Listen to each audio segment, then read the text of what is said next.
Hello, I'm Marcy Cole, and I'd like to take the opportunity today to talk to you about what it means to move into and live in our own light. The metaphor of the light goes back to the beginning of time, when in Genesis God says, "Let there be light." We usually think this references light from the sun, but what about the light force energy that lies within each and every one of us? What is it really, and how do we access it?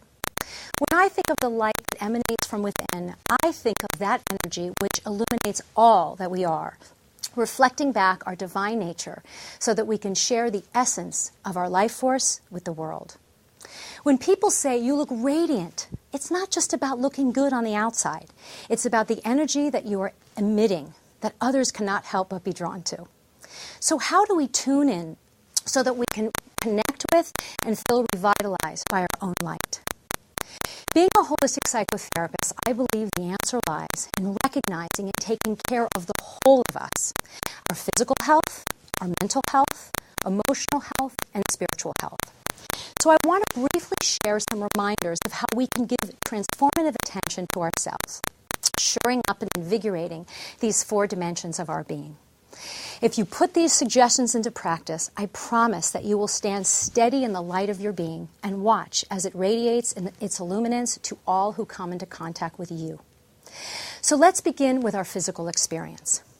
Our bodies are the vessels which house our souls. When we take care of and give gratitude for the miracle of each cell, atom, membrane, and molecule, we fuel our body's energy system. Our basic physical needs need to be attended to in order for us to feel and project a sense of vitality. These basic needs include our nutrition, sleep, exercise, and stress management. Regarding nutrition, remember the saying, "You are what you eat"? This teaches us that there is life force or toxins in all of the food we ingest. Our choices of what we put into our bodies will have a direct relationship on our immune systems, our central nervous system, and how we feel. Try to eat as close to the earth as possible, which means a diet filled with organic vegetables, fruits, nuts, and grains, with little or no red meat, sugar, white flour, gluten, caffeine, wheat, or dairy. Now, regarding sleep, studies have actually proven that men need between 7 and 8 hours, and women need between 8 to 10 hours per night for optimal health. Try going to bed 1 hour earlier at a comfortable temperature with as much dark as possible. You will feel the difference. Regarding exercise, it's optimal to get at least 30 minutes of exercise every single day. Combine that with what brings you joy. Walk with a friend, hike with your kids, go biking on a beautiful day. Do what works for you and have fun doing it. As for stress management, what do you have in place for you to exhale out the daily stresses of your managing your to-do list of personal and professional responsibilities? Breathing, literally, is the first step to slowing down our central nervous system in order to receive more oxygen to our brains and release any tension that no longer serves us. Think about what allows you to totally relax. Is it an Epsom salt bath, gardening, meditating, listening to music, watching the sunset? Now incorporate at least one of the methods that work for you on a daily basis. Besides the basic physical needs we just reviewed, the second part of our physical health is about connecting with our sexual and sensual selves. Part of our life or life force energy resides here.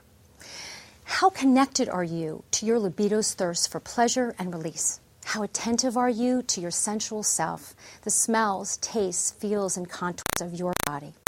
If we cannot acknowledge, accept, and appreciate our own body, how can we possibly enjoy sharing it with another? So tune into your body today. Send it so much gratitude for the miracle that it is and for how it supports you each and every day of your life. Now let's move into the importance of maintaining strong mental health within this holistic health paradigm. This is about our cognitive functioning, including our beliefs, perceptions, and assumptions about ourselves and about the way the world works around us. Here we have the opportunity to check in again. Does the working of our minds support or sabotage our self-care and potential? Are you focusing on what you don't have or what you do have? Are you focusing on what is or what is not? Do you believe that your mistakes in life are failures, or simply feedback to increase your learning so that you can live more life more fully? Do you think you are unworthy or better than?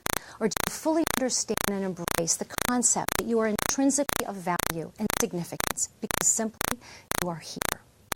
For you are here for a reason as precious as every other living being. Your perspective on every situation will determine how you feel about it. Every experience can work for you if you choose to look through a lens that sees all of its intricate and invisible facets. Choose to be the present, not the past, and not the future. Remember that nothing is for naught, and that you are an imperfect, perfect being, a blessing of light when you choose to see and share it. The third component to holistic health is our emotional health. In order to be emotionally healthy, we need to be able to access all of our emotions, express them, accept them, and transform them when necessary. It's also about learning to love ourselves unconditionally. Being in our light does not mean we always have the light on. We are human. We can forget, get lost, detour, and act in ways that we're not always proud of.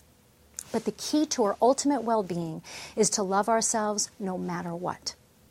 So how do you treat yourself in the face of your imperfections, your missteps, mistakes, regrets, etc.? Do you judge yourself harshly or accept responsibility with your head held high? Are you punitive with yourself or forgiving, impatient or flexible?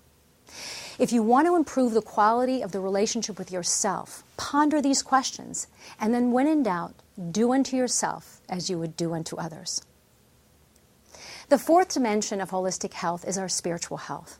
Now, to be clear here, we are not talking about formal or traditional religious beliefs or affiliations, but rather we are talking about the impact of your spiritual beliefs or lack thereof. If you believe in a God, is it a God that judges, punishes, and is superior? Or do you believe in a God that is all-knowing, loving, compassionate, and an empowering force that lives within your very consciousness? If our spiritual beliefs are wrought with fear-based messages, we of course live in fear, which then of course constricts our light. Only you can choose and define your spiritual life. But when faced with adversity, some form of faith goes a very long way to cradle us back into healing and recovery. I believe that we can tap into our spiritual energy field that transcends what we can know, intuit, or feel with our five senses. When people have reported near-death experiences where they see the light, they are referring to another realm of consciousness. But wouldn't it be wonderful if we could access the power and beauty of that light that is within us and does surround us during our life versus waiting until we transition? We could talk about this for days, but for now I encourage you to create a ritual for yourself each and every day to be still, go within, and connect with your higher source and inner voice. If you want to receive a really wonderful and powerful 8-minute meditation, you can do so, and it helps you align with your body, mind, heart, and spirit. You can access that at my website at drmarcycole.com. Just input your name and email, and you will receive it quickly in your inbox. So in conclusion, I hope that this holistic health model overview has helped to remind you that you are an infinite being of light and to love yourself through all of your life's twists and turns and challenges and gifts. And please remember that when you get lost or go astray, your infinite light is just a flicker away.